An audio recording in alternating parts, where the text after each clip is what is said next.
I went through a lot when I was a kid, and I want my story to be an example that, yes, certain things happen to you when you're a child, but when you're an adult, you make life happen for you. So it is possible to overcome these circumstances. When Adam Coleman was 8 years old, he was institutionalized after contemplating suicide. He shares his struggles, and the struggles of so many in America, of growing up without a father, in his new book, The Children We Left Behind: How Western Culture Rationalizes Family Separation and Ignores the Pain of Child Neglect. Only 60% of children in America live with married biological parents. Among Black children, it's 33%. There are a lot of people who are afraid of marriage, afraid of having children, afraid of being alone with the opposite sex because of their childhood situation. And if we demonstrate a household that is healthy, then you have more kids who grow up with a good positive image of having children, wanting a bigger family, of having marriage as their priority. This is American Thought Leaders, and I'm Yanya Kellick. Adam Coleman, such a pleasure to have you on American Thought Leaders. Thank you for having me.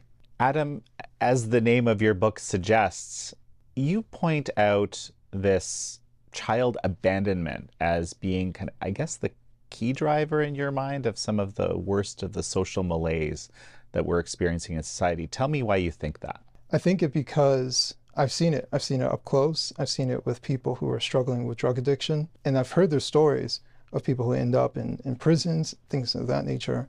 And there's always this common link between them, whether it was physical abuse, sexual abuse, abandonment. There's something happening within their home when they were children. And so for me, I'm looking at also my situation. You know, we talk about mental health a lot in America, but every time I see people who are struggling with mental health and you start digging a little bit deeper, you find out they're coming from a dysfunctional household when they were kids.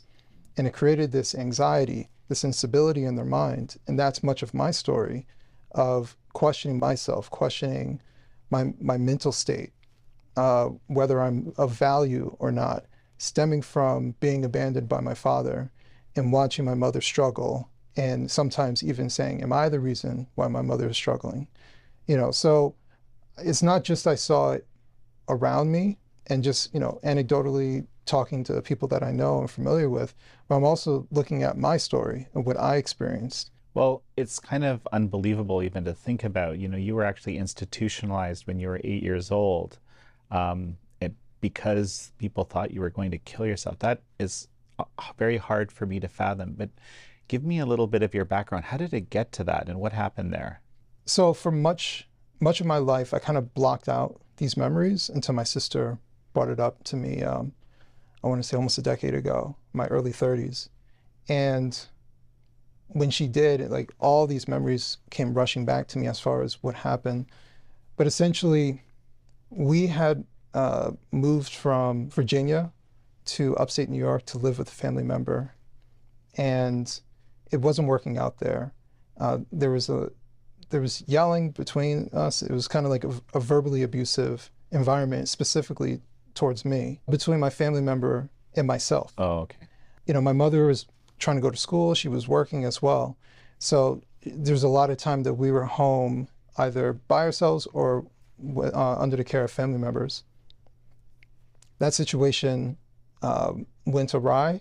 And suddenly one day I came off the bus and my mother's like, we're leaving. From there, we didn't really have any place to go, so we ended up in hotel rooms.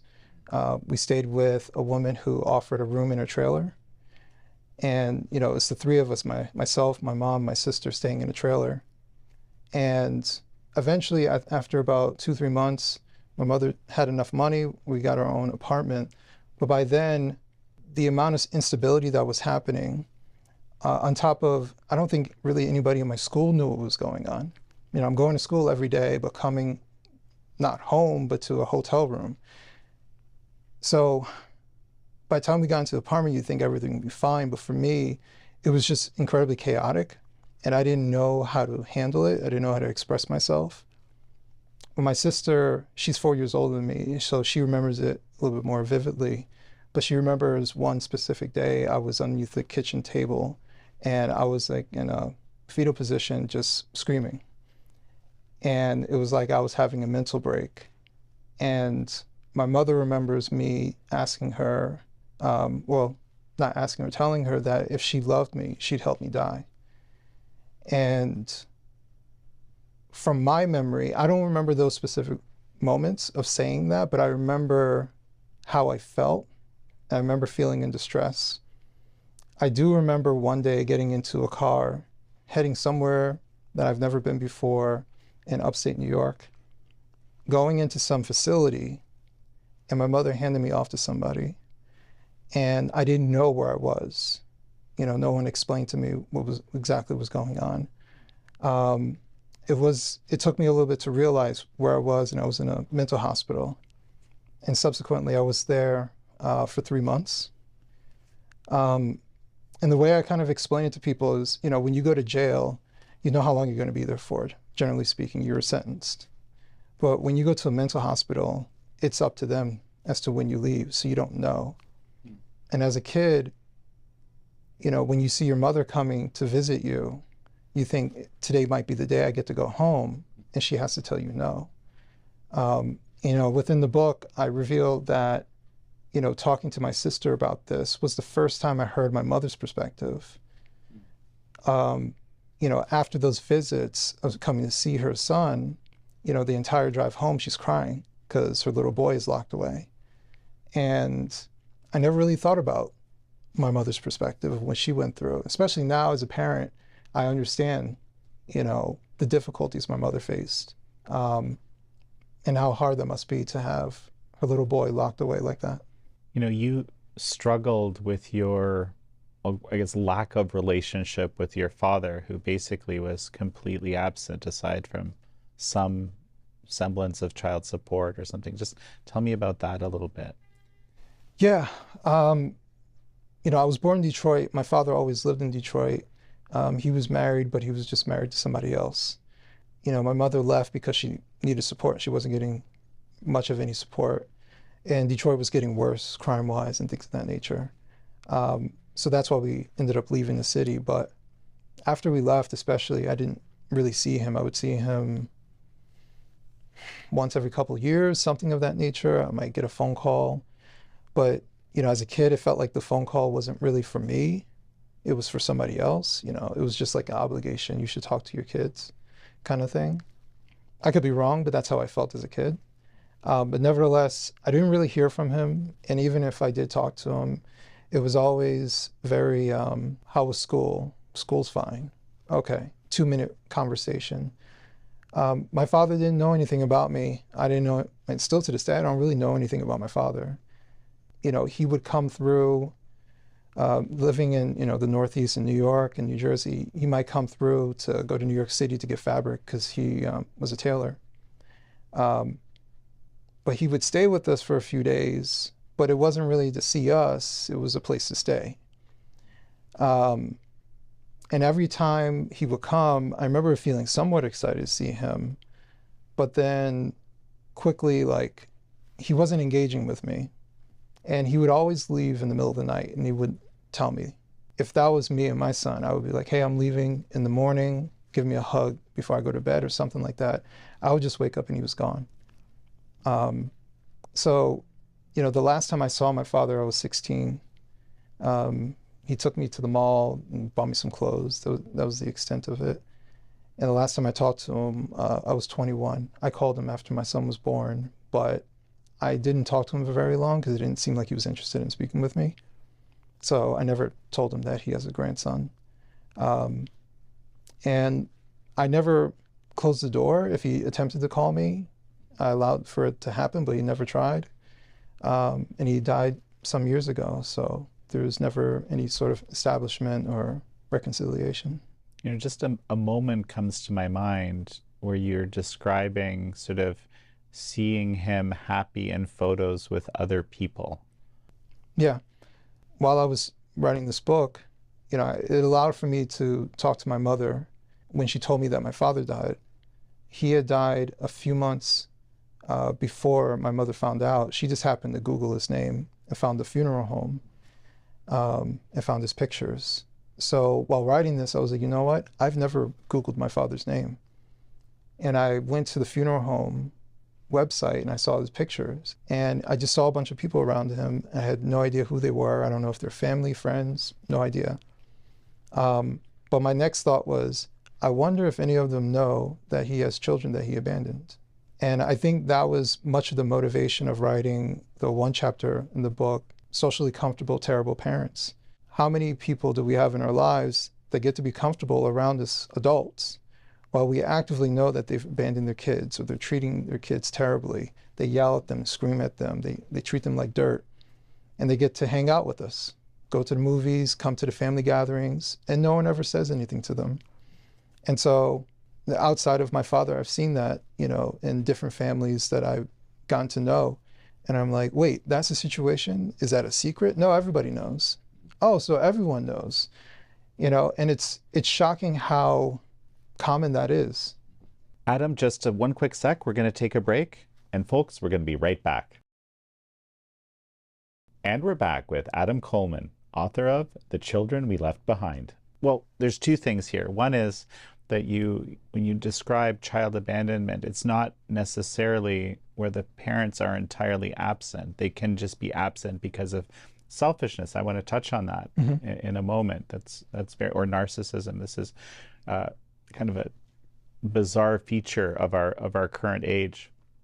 Well, let's focus on that. Yeah, the narcissism part, or if you just want to call it selfishness, putting yourself ahead of your children, making detrimental choices that are going to negatively impact your kid, but you're going to do it anyways. Now, I'm not saying that these people are evil or anything like that, but we just have a culture of rationalizing things to kind of swallow the outcome that's about to happen, how it's going to affect their kids. So we say, well, mommy and daddy are getting a divorce because we're not in love with each other. But if I'm happy, my kids will be happy. That puts the parent as the primary focus, not the child, right? The child becomes secondary in that type of rationalization. But that's enough for people to split up their family, blow up the world for their child. And it's not to say that I'm anti divorce or anything like that, but there are parents who are choosing themselves over their kids periodically, and especially for really big monumental choices.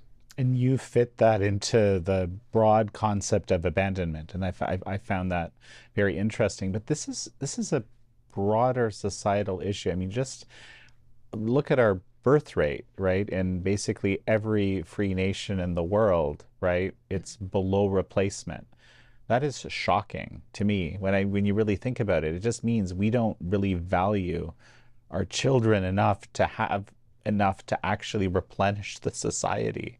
That seems kind of crazy and nihilistic almost. I don't know what your thoughts are on this. I think there are a lot of people who are afraid of marriage, afraid of having children, afraid of being alone with the opposite sex because of their childhood situation. Marriage to them is what their parents did. And if you grow up in a happy, healthy household, of course, marriage looks fine, right? You have a blueprint. It feels good. It looks good. You learned a lot. But if you grew up in chaos, or your parents got divorced, when you were 10, and you saw that marriage doesn't last forever, and it hurts people, and all this pain associated with family, then I understand why people don't want to procreate, don't want to get married. They don't want to do any of that stuff because they don't see it as a guarantee. They don't see it as overall productive. All they do is associate hurt with it. So for me, it's rational to see someone make that choice. And often when I see people who make that choice, it's not just, I decided not to get married. It's, I've decided not to get married because of a whole slew of very personal anecdotes to them. I think that exists throughout the West. Obviously, there's economic means. People don't feel like they can afford it. You have to have 2 incomes these days. There's a lot of things that kind of contribute to it, but I don't think we talk enough about the young people who may be getting into relationships who are afraid. They're operating off of fear because of what they saw. They saw chaos.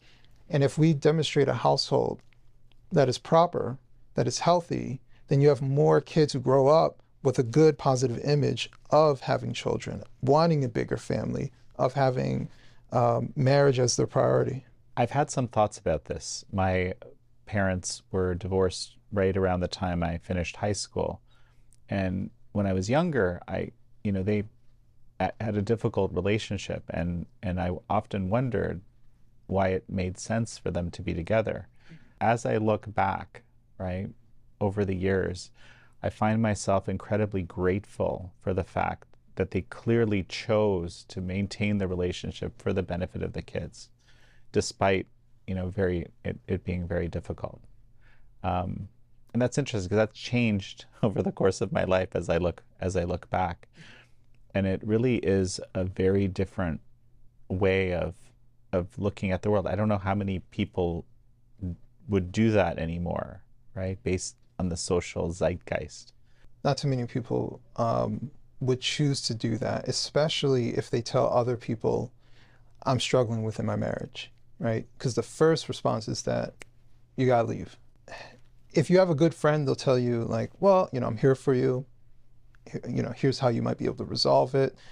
It's usually you're right, they're wrong, and ultimately leading towards, well, nothing's being resolved. I guess you got to go.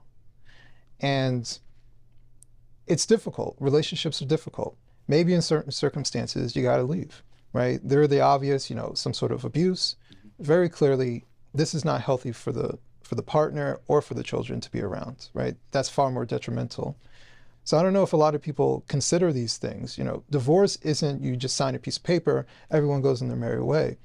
There's an emotional impact that happens for the kids. There's an emotional impact that happens for the person who's being divorced. It's not always amicable.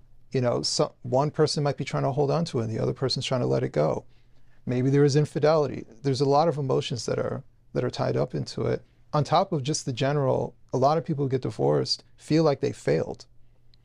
And that sense of failure stays with them on top of you trying to raise kids who are now starting to feel rejected. It's very much so far more detrimental than people acknowledge. What do you think is the single most important thing you could do when you know you have a fraught relationship with your child?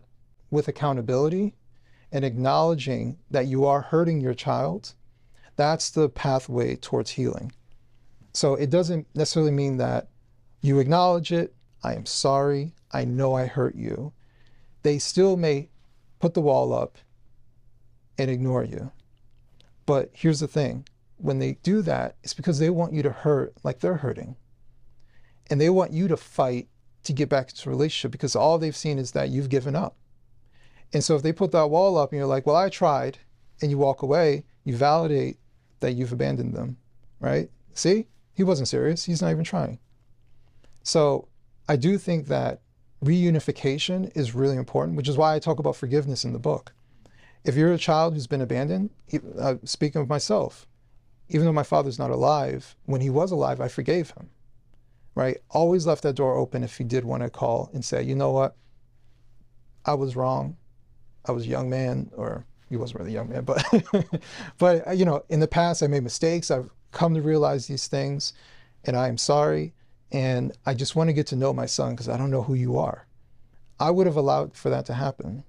I think a lot of kids would allow that to happen, but the mistake of parents, and I've talked to fathers in this situation, especially who are trying to get back into children's lives. The child has a version of what happened. He has a version of what happened. And so when the child says, well, you did X, Y, and Z, he's like, no, you don't understand because your mother did. It becomes them missing the point. And it sounds like the only reason you're talking is so you can validate what you did and try to legislate all these different components of the situation that maybe the child wasn't aware of, rather than they just want you to acknowledge that you didn't do the best thing and that they're hurting. That's it. And so sometimes the parents who are trying to get back in their kids' lives are debating the issue. Or if it's the father, he's like, you don't understand, your mother was doing X, Y, and Z. Well, guess what? That child loves that mother. And trying to build a case against someone that they love is going to be a losing battle. Especially you're coming from the weak position of not being in their life. So that stuff becomes the noise when it comes to reunification. Whatever they say that you did, it doesn't matter what you did. That's how they feel, that's what they believe. And maybe one day they'll be open enough to actually hear your perspective. And then they will make a decision. You know what, maybe I am misremembering that. But battling them on details is a losing battle. And giving up on them when they do push back will ultimately validate their feelings. What about in situations where a parent really abused the child in terrible ways? Is it reasonable to expect someone to forgive in that sort of situation? Is it necessary? Well, we also have to look at the word forgiveness, or actually the meaning of forgiveness, because forgiving means for you to release your anger and animosity, right? The forgiveness is for the person who was victimized. It's not for the person who's the perpetrator looking for some sort of clemency or something like that. So ultimately, when I say I forgive my father so I let go my anger, my depression, my feeling of rejection, to let all that stuff go so I don't have anything dragging me back and I can move forward in my life. And so if you were abused in some particular way, is it beneficial to hold on to anger, that feeling when you were a child that was abused? Is it beneficial to hold on to that, or is it beneficial to release it? And so the forgiveness is to release that, right? It's not to excuse their behavior. It's not to rationalize their behavior, say it was fine. Now from there, if they want to get into a new relationship with that parent, despite them abusing them, then that's purely up to them. In those situations, I would never say, no, you must take them back or anything like that. These are very difficult, extenuating circumstances. So I would purely leave that up to the person who was victimized. The forgiveness, the core of it, is for the person who was victimized. Whether you choose to let the person who victimized you know this is completely up to you. But I do think that forgiveness is the starting point if there is going to be some sort of reunification, whether abuse or not abuse. Forgiveness is at the core of it. Adam, this has been an absolutely wonderful conversation. A final thought as we finish? I guess my final thought is I went through a lot when I was a kid, and I want my story to be an example that, yes, certain things happen to you when you're a child, but when you're an adult, you make life happen for you. So it is possible to overcome these circumstances. You are of value if you were abandoned. It does not mean that you offer nothing to this world.